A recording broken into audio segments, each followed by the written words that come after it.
Di usia minggu ke-9, ini cabai bisa mulai menjanjikan panen. Atau justru mulai bermasalah. Bunganya banyak, tapi apakah semuanya aman?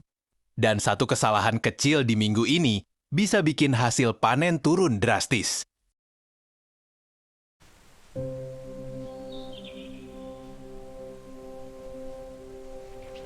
Halo teman-teman, selamat datang kembali di channel kita dan tanaman. Hari ini kita kembali lagi ke kebun cabai. Dan saat ini tanaman sudah masuk di usia minggu ke-9 dari proses pindah tanam kemarin.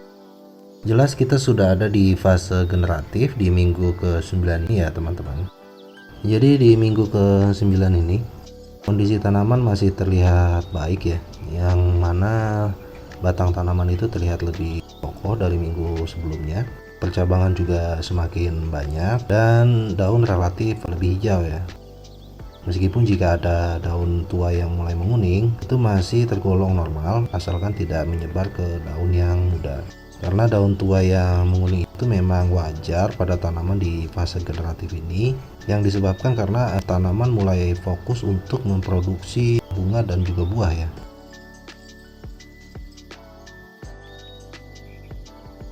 Nah, lalu apa saja yang menjadi perhatian di usia seperti ini? Yang pertama dan paling sering di fase generatif ini adalah hama trips dan kutu daun teman-teman. Serangga kecil sering tidak terlihat, tapi efeknya begitu besar. Jadi begitu bunga mulai bermunculan, hama ini akan langsung menyerang.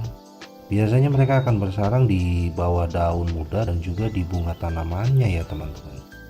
Untuk penanggulangannya kita sudah lakukan penyemprotan insektisida secara menyeluruh di tanaman kita tentunya ya. Yang kedua soal pupuk, dan ini nggak kalah penting teman-teman. Di fase minggu ke-9 ini atau fase generatif, pemberian pupuk harus benar-benar cermat. Jangan sampai kita terlalu berlebihan untuk unsur nitrogen ya, karena nitrogen yang berlebihan akan membuat bunga gampang rontok nantinya. Jadi kita mulai menggeser fokus pupuk ke unsur fosfor dan juga kalium. Supaya apa? Supaya bunga lebih kuat, tidak mudah gugur, dan siap berkembang menjadi buah. Dan yang terakhir adalah pengairan. Usahakan agar kondisi lahan itu cukup lembab, tapi jangan terlalu becek juga ya teman-teman.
Jadi di minggu ke-9 ini bisa dibilang fase penentuan hasil akhir ya teman-teman.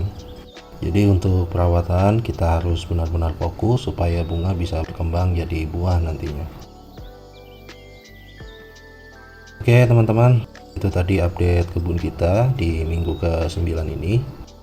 Jika teman-teman ada pengalaman dan tips di usia tanaman seperti ini, silahkan tulis di kolom komentar agar kita bisa saling belajar tentunya. Jangan lupa like kalau video ini bermanfaat, subscribe channel kita dan tanaman, dan nyalakan lonceng notifikasi supaya tidak ketinggalan update kebun cabai kita dari tanam sampai panen nanti. Sampai jumpa di video berikutnya, tetap semangat bertani karena dari tanaman kecil bisa lahir hasil yang besar. Terima kasih.